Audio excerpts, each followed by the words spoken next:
Hola a todos, soy Andrés Felipe Flores y bienvenidos a un nuevo video en Tutorías Medicina Interna. El día de hoy queremos compartir con ustedes una de nuestras clases del diplomado de urgencias generales que tenemos disponible en la plataforma de medlearners.com. En este caso vamos a estar compartiendo con ustedes nuestra clase de abordaje del trauma. Este diplomado está dictado por Luis Carlos Vélez, un residente de Medicina de Urgencias de la Universidad Pontificia Bolivariana que ha tenido una gran acogida entre nuestros usuarios de MediLearners. Si desean adquirir este diplomado, los invito a hacerlo a través del link que les estoy dejando en la descripción del video y de igual manera los invito a conocer el resto de diplomados y cursos que tenemos disponibles para ustedes en MediLearners. No siendo más, los dejo con el video.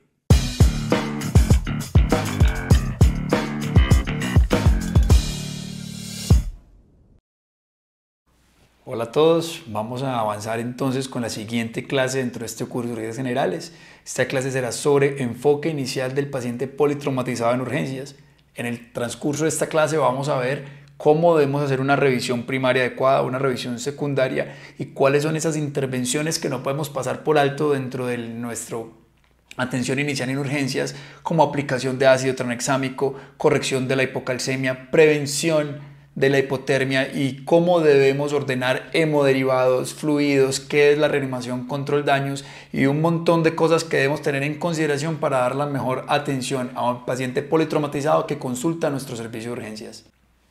Vamos a dar inicio entonces a la clase de enfoque inicial del paciente politraumatizado en urgencias y el contenido de esta clase. Entonces hablaremos brevemente de epidemiología y por qué es importante conocerla en el trauma, cuál es la fisiopatología subyacente a las alteraciones del paciente politraumatizado, cuál será el manejo inicial y cuál será la reanimación o la estrategia de reanimación control daño que utilizaremos para lograr prevenir al máximo las complicaciones asociadas al trauma y mejorar los desenlaces favorables.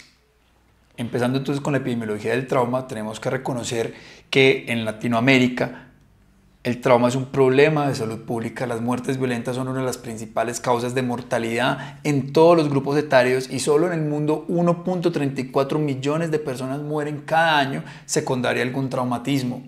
Además, que es muy importante, es reconocer que a pesar de que es en todos los grupos etarios, uno de los grupos más importantes es la población joven. La primera causa de muerte entonces será el trauma y esto repercute negativamente no solo en los índices de salud de un país, sino también en los índices de productividad por la cantidad de años de vida laboral o de años de vida trabajable perdidos. Más de la mitad de la muerte asociadas al trauma viene también incluida en accidentes de tránsito, muerte de peatones, ciclistas y motociclistas. Por tanto, todo médico que trabaje en urgencias debe estar entrenado en la atención del trauma y realizar esas intervenciones clave para prevenir o mitigar al máximo las secuelas y la mortalidad asociada. Con respecto a las etapas de la mortalidad por trauma, clásicamente y en los cursos de ATLS y atención de trauma avanzada se ha descrito que hay 3 picos de mortalidad. Las primarias ocurridas durante los primeros minutos o segundos, que son causadas directamente por el trauma, especialmente son lesiones altamente mortales de muy mal pronóstico y estos pacientes mueren en la escena. ¿A qué nos referimos? Ruptura de grandes vasos, traumatismo encefalocraneano grave o traumatismo a nivel de la médula espinal alta que hacen que el paciente no llegue al servicio de urgencias porque muere rápidamente. Segundo, son las muertes ocasionadas en los primeros minutos y en las primeras horas, donde hablamos de la hora de oro del trauma, donde el paciente presenta lesiones potencialmente mortales y usualmente son directas al trauma. ¿Y qué pasa? Si yo las intervengo rápidamente, puedo evitar esta mortalidad asociada y acá es donde van a estar enfocados mis principales esfuerzos. Y finalmente está la muerte asociada al trauma días a semanas después, que ya no es directamente relacionada al trauma, sino por causas secundarias o complicaciones indirectas del trauma como la coagulopatía, como la sepsis, como las alteraciones neurológicas que progresan y estas también voy a poder incidirlas médicamente, pero desde el servicio de urgencia lo más importante entonces será de la primera hora. Acá está una esquematización de lo que les representaba. Acá está aorta primera inmediato, aorta, médula espinal, contusión cardíaca, ruptura cardíaca o encefalocraneano grave. Luego tenemos esta primera hora que es donde yo voy a poder intervenir buscando todas estas lesiones que amenazan la vida y finalmente las tardías donde está la sepsis, la falla orgánica múltiple y las demás complicaciones ya mencionadas. Con respecto entonces al mecanismo del trauma, es muy importante que uno como médico que atiende el trauma agudo distinga si es un trauma penetrante, si es un trauma cerrado y con ello además ciertas características que hablan de la cinemática del trauma, es decir, la cantidad de energía y el modo en que ocurre este trauma. Las energías pueden ser bajas, medianas o altas. En el caso de las lesiones penetrantes tenemos que considerar el tipo de arma que se usó para generar la penetración a los distintos compartimentos corporales, y cuando el trauma es cerrado también tendrá energía baja, alta o mediana, de acuerdo a ciertas características que yo voy a adquirir del interrogatorio de los que vieron cómo fue el accidente, cómo fue el trauma o qué pasó en la escena, y además cómo fueron las fuerzas que afectaron al paciente dentro de un trauma cerrado, si fueron fuerzas de compresión, de sobrepresión, de deformación o de cizallamiento. Cada uno de estos tipos de mecanismos tiene unos riesgos asociados que les voy a mostrar entonces.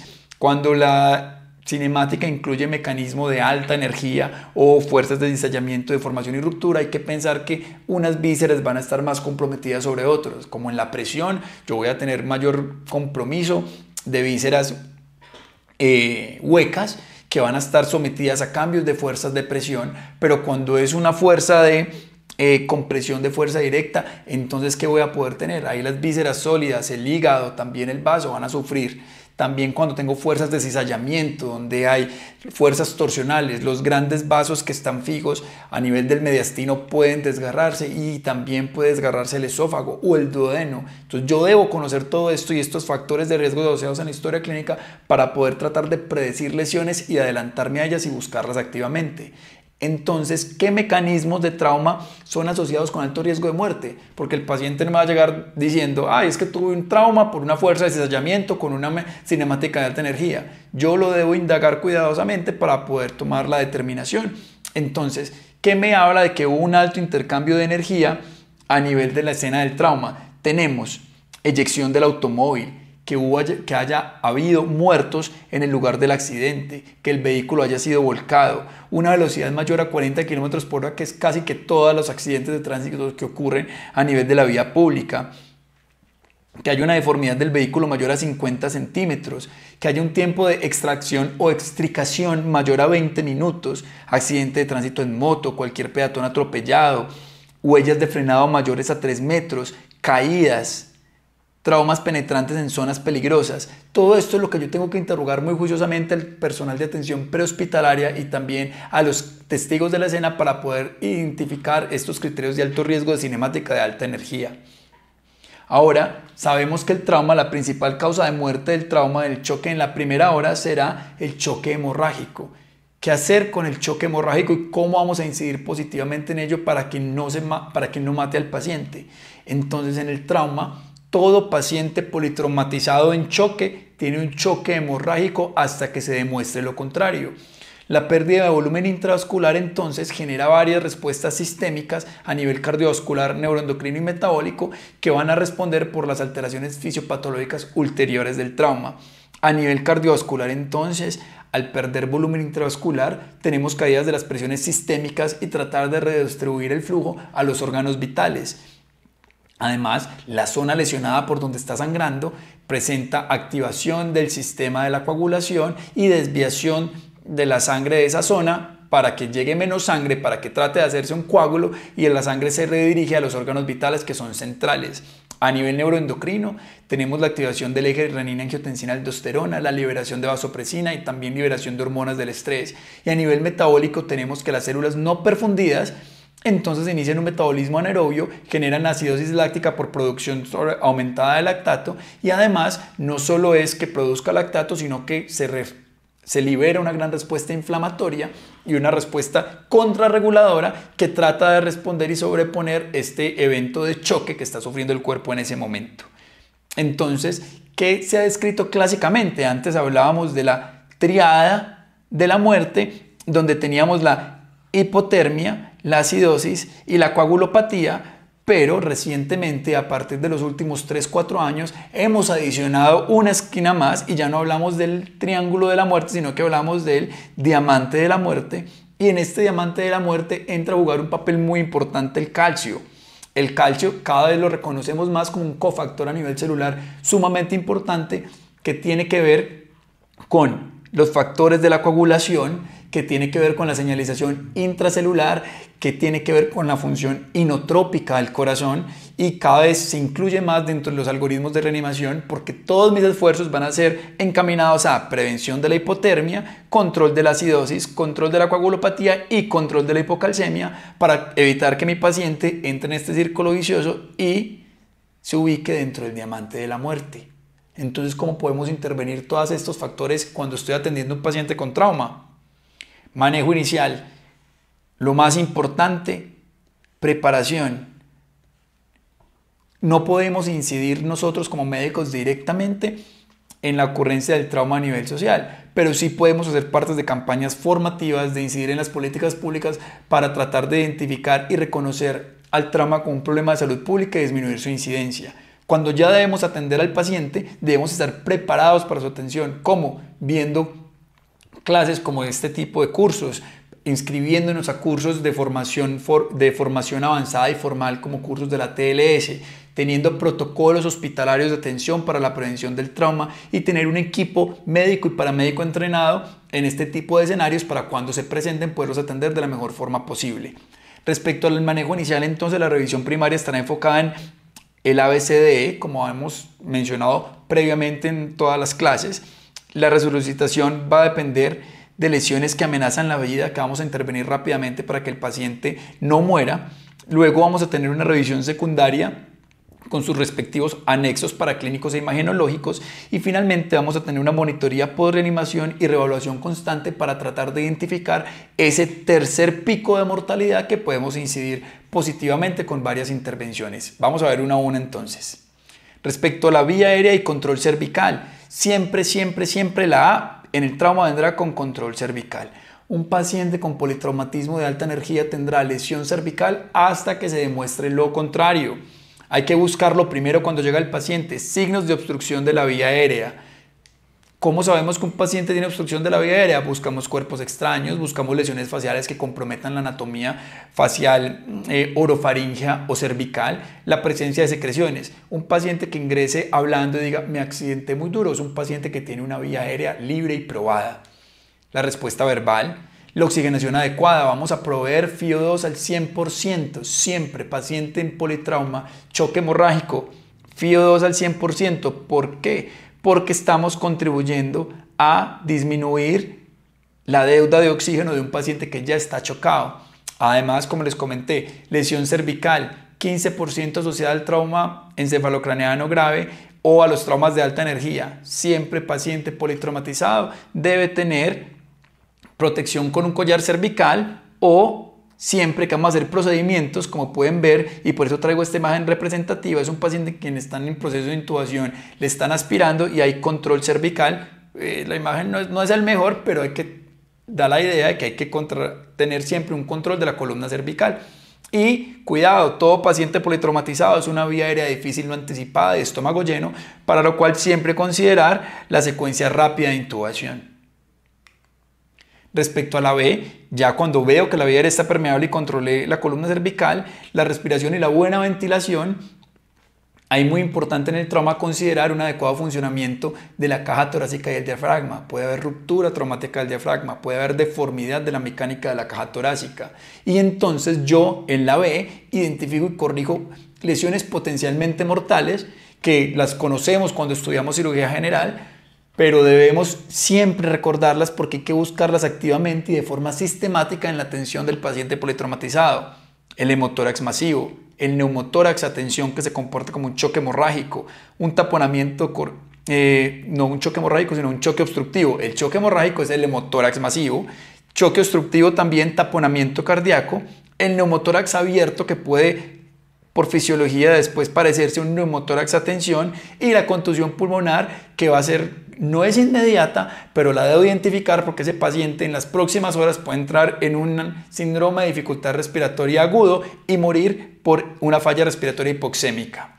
¿Cuáles son las banderas rojas que tengo en cuenta en la respiración y la ventilación? Cuando el paciente presenta marcada ansiedad y un paciente politraumatizado está muy ansioso y peleón, cuidado, puede ser un reflejo de la hipoxia, o cuando el paciente no tiene evidencia de politraumatismo en la cabeza, pero está obnubilado, tiene alteración del estado de conciencia, considerar pérdida de la capacidad para ventilar y empezar a pensar en causas secundarias como la hipercapnia.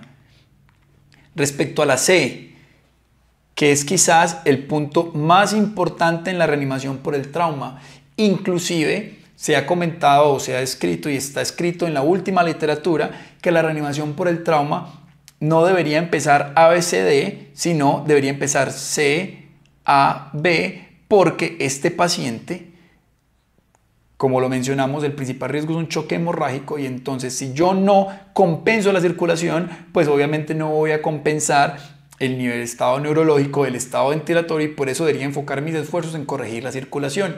Choque hemorrágico es la principal causa de muerte en el trauma. ¿Y cómo evaluamos el choque rápidamente? Con las ventanas de la perfusión del cuerpo, que incluyen el estado de conciencia, la perfusión de la piel, los pulsos periféricos. Yo debo controlar rápidamente el sangrado externo, que es posible de controlar con compresión directa o con torniquete, y el sangrado interno lo voy a buscar en dónde puede sangrar una persona. Entonces, ¿cuáles son los 6 compartimentos donde la sangre puede quedar atrapada en un trauma?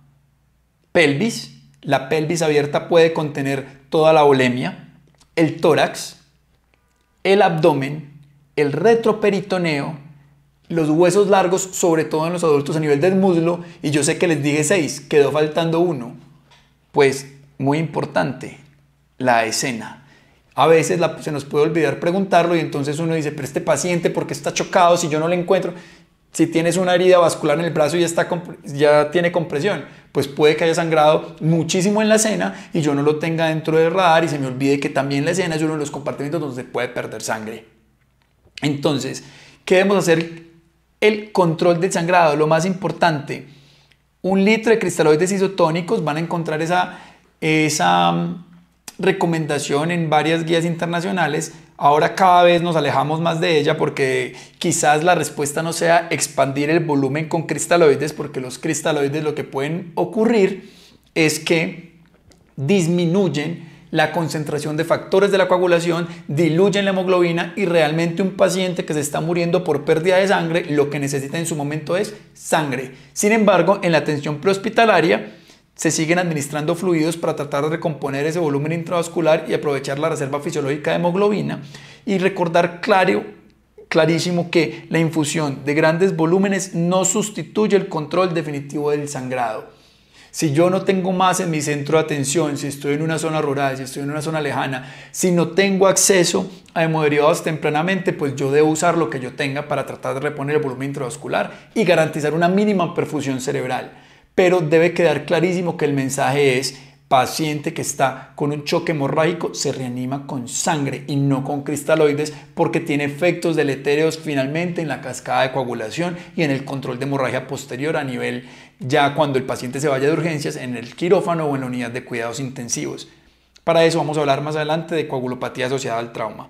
Siguiendo con la D, que es el déficit importantísimo de evaluar el déficit neurológico, utilizamos la escala de coma de Glasgow ya previamente estudiada durante los módulos de otros cursos. Tenemos que evaluar el tamaño y la reactividad pupilar. Esto nos va a hablar de lesiones ocupantes de espacio a nivel intracerebral.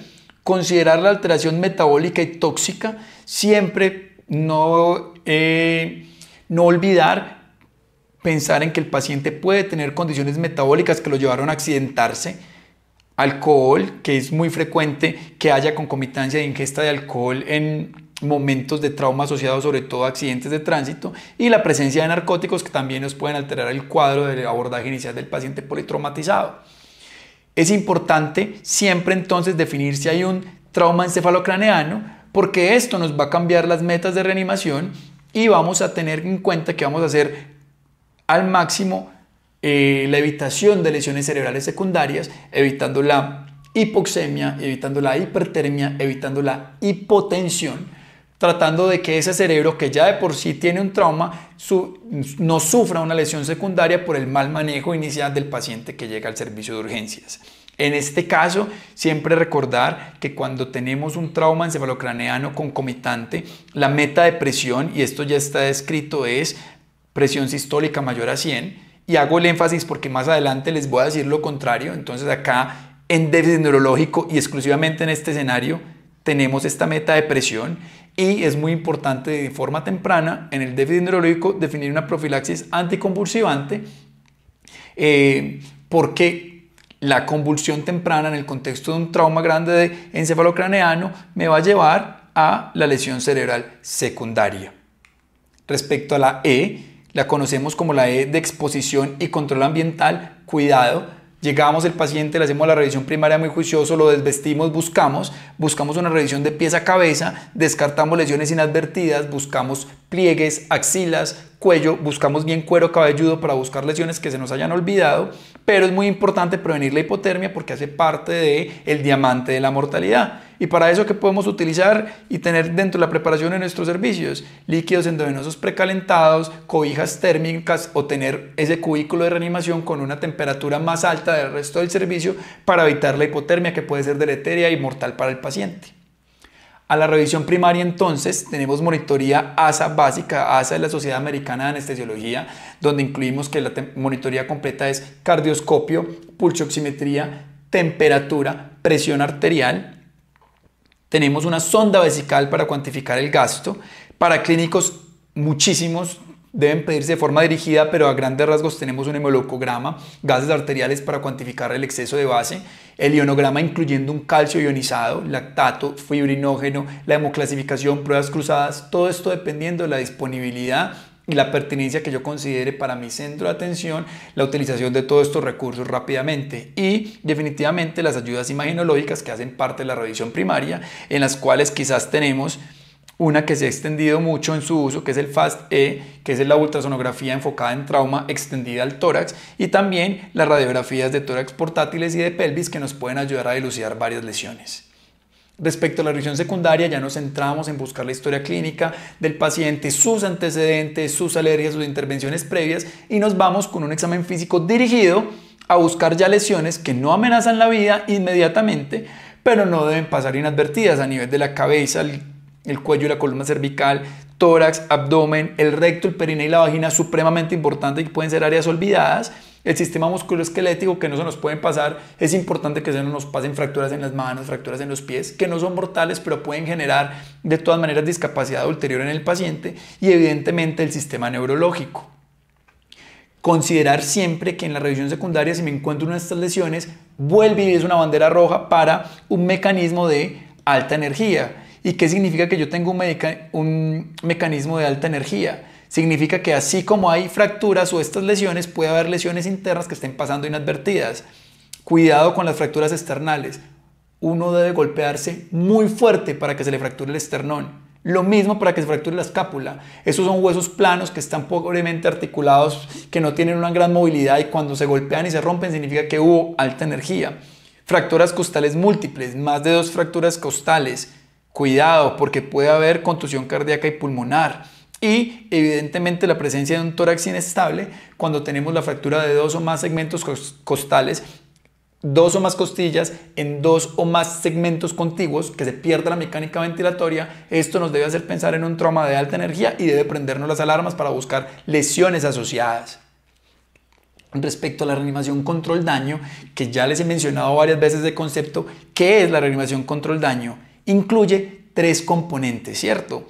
Control rápido del sangrado, la hipotensión permisiva y la prevención y el tratamiento de la coagulopatía inducida por el trauma. ¿Y cómo vamos a hacer eso? Control del sangrado, evidentemente no hay mejor hemostático en el trauma que la mano de un cirujano entrenado. Las transfusiones tempranas, utilizando hemocomponentes y a veces en algunos casos tenemos que valernos de radiología intervencionista para poder intervenir al paciente. Respecto a la hipotensión permisiva, son metas de presión arterial un poco más bajas, donde permitimos la presión arterial inclusive sistólica 70 a 90. Esto no aplica en el caso que yo les comenté previamente de trauma encefalocraneano. Y la prevención de la coagulopatía inducida por trauma será evitar la hipotermia, la acidosis y la hipocalcemia. Además, el uso del ácido tranexámico. Respecto a la hipotensión permisiva, esto ya se hablaba desde por allá a principios del año 2000, se dejó de hablar un tiempo y ahora se retoma, donde decimos que necesitamos la presión sanguínea mínima para perfundir los órganos vitales. ¿Por qué? Si yo tengo un vaso sanguíneo sangrando, que se le hizo un coágulo, con hipotensión como medida transitoria, si yo le pongo a subir la presión arterial o a poner muchos cristaloides, puedo barrer los coágulos y entonces promover aún más sangrado, que de forma paradójica yo tratando de reanimar al paciente y lo que hago es empeorar la situación. Lo que les comentaba acá, reanimación con grandes volúmenes. Cuidado, evitar grandes volúmenes porque se asocian a peores resultados. ¿Y cuáles serán las metas? Una presión arterial baja, que puede ser 80-90, en algunos estudios inclusive le hablan de presiones arteriales sistólicas de 65 y tener como meta la presencia de pulsos centrales y paciente con perfusión cerebral, no más, medida transitoria hasta que este paciente vaya a cirugía y tener control completo del sangrado. Cuidado en los ancianos y cuidado en el TEC grave, de nuevo les comento, porque son pacientes que no incluyen y en quienes no se ha estudiado la reanimación con hipotensión permisiva. Respecto al tratamiento de la coagulopatía inducida por trauma, ya sabemos, caballito de batalla, ácido tranexámico, la dosis, esto no se puede olvidar, estudio CRASH 2 es el estudio landmark en este sentido. El estudio CRASH nos ha dicho que debemos usar estas dosis para prevenir la coagulopatía asociada por trauma porque influye directamente en la mortalidad. No se nos puede olvidar, paciente politraumatizado con alto riesgo de sangrado, 1 gramo en 10 minutos intravenoso en las primeras 3 horas de la ocurrencia del trauma y luego una infusión de 1 gramo para 8 horas. No se puede olvidar y es una intervención fácil, barata y con bajo riesgo subyacente. Respecto a la prevención de coagulopatía, no me voy a cansar de repetirles que un paciente con choque hemorrágico se reanima con hemoderivados. Reanimación hemostática, que quiere decir régimen transfusional balanceado, pocos cristaloides. ¿Y qué significa balanceado? Cuando inicio un protocolo de transfusión masiva, ya lo voy a comentar, debe ser una proporción de 1:1:1, es decir, una aféresis plaquetaria que incluye 6 unidades de plaquetas, 6 unidades de glóbulos rojos y 6 unidades de plasma fresco. Por eso la proporción es 1:1:1. Para metas de hemoglobina mayor a 8, plaquetas mayores a 50.000, normalización en tiempos de coagulación, un fibrinógeno normal que es mayor a 150 y si mi institución tiene esta posibilidad, en el caso particular de Colombia, son pocos los hospitales que cuentan con la tromboelastografía, son los grandes centros de trauma, no es necesaria, pero la literatura va mostrando que va teniendo un advenimiento cada vez mayor el uso de tromboelastografía para guiar la reanimación en la prevención de la coagulopatía asociada por trauma. ¿Cómo definimos que es una transfusión masiva? Todo el mundo habla de transfusión masiva en cirugía, en anestesia, en UCI, en urgencias nos queda muy difícil porque probablemente yo no voy a tener el paciente 24 horas en urgencias para decir que reemplace más de una volemia. Entonces lo hemos cambiado a paciente con pérdida sanguínea mayor a 150 mililitros minuto durante 10 minutos. O sea, un paciente que sangre más de 1,5 litros durante los primeros 10 minutos, o el paciente que yo tengo en urgencias se ha perdido más del 50% de su volemia en las primeras 3 horas, o cualquier hemorragia tan severa que amenaza la vida, serían indicaciones para iniciar un protocolo de transfusión masiva. ¿Y cómo va a ser entonces la proporción? 1:1:1. Finalmente, ¿qué tenemos de esta reanimación y estas transfusiones? ¿Qué ventajas presentan? Las ventajas de los protocolos de transfusión masiva es que disminuyen la mortalidad porque tempranamente se identifica el paciente y yo empiezo a reanimar al paciente con choque hemorrágico, ¿con qué? Con hemocomponentes. Disminuye la utilización de hemoderivados a largo plazo porque yo de una ataco al paciente con todo y evito que tenga que estarlo transfundiendo más adelante porque logro prevenir rápidamente la coagulopatía y como tengo un paciente que alcanza metas fisiológicas más tempranas, disminuyo la incidencia de sepsis, choque séptico y falla multiorgánica asociada.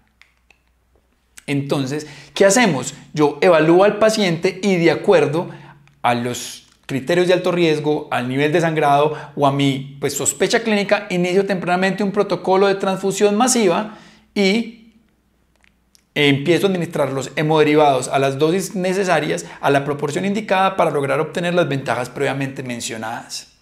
Con respecto al al diamante de la muerte, prevención de la acidosis. Cuidado, la acidosis metabólica es el reflejo de un gran daño fisiopatológico en el paciente. Entonces, cuando el pH está menor a 7,2, ya sabemos que cae el inotropismo, empeora la coagulopatía, se generan arritmias y hay vasoplejía, lo que empeora el choque. debería tratar la acidosis tempranamente. Sin embargo, no hay ningún estudio clínico que soporte o que compare el tratamiento a un nivel de pH específico para tratar en choque hemorrágico.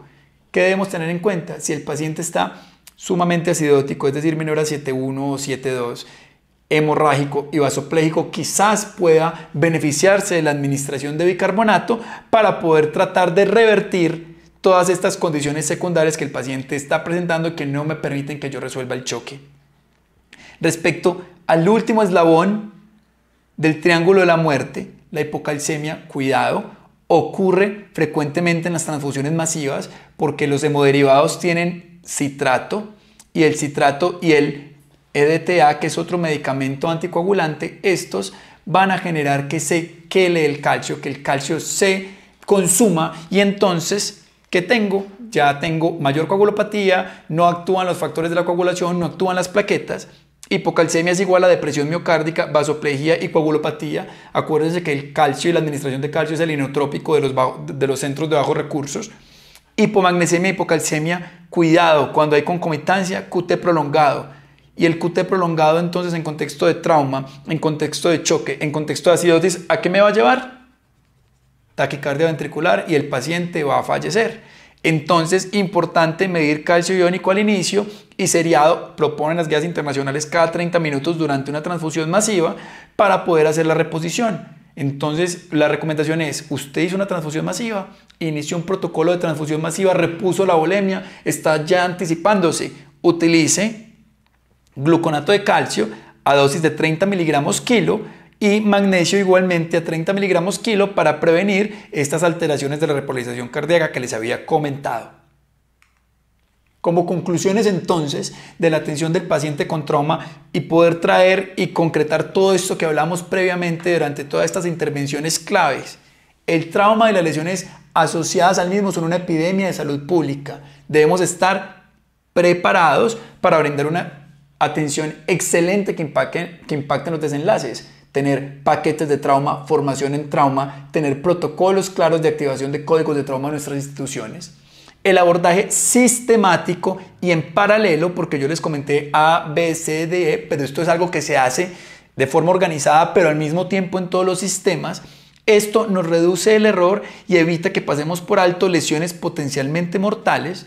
Recordemos que la reanimación del trauma requiere un conocimiento profundo de la fisiopatología, de cómo funciona un choque hemorrágico, de cómo desaparece el calcio, de cómo hay coagulopatía asociada al trauma por exposición de factor tisular y cómo voy a corregir todo esto. Y definitivamente lo que realmente va a marcar la diferencia será que el control definitivo de la hemorragia y la reanimación metabólica son los pilares fundamentales de la atención, porque es lo único que va a lograr detener todas las complicaciones secundarias que van a generar esa muerte en la primera hora y después en el tercer pico de muerte asociada al trauma. Acabamos de terminar la clase de enfoque del paciente politraumatizado en urgencias. Esta clase hace parte del curso de urgencias generales dentro de nuestro diplomado de urgencias. Los invito entonces a realizar las preguntas de repaso de esta clase y encontrarnos en la siguiente clase sobre urgencia dialítica.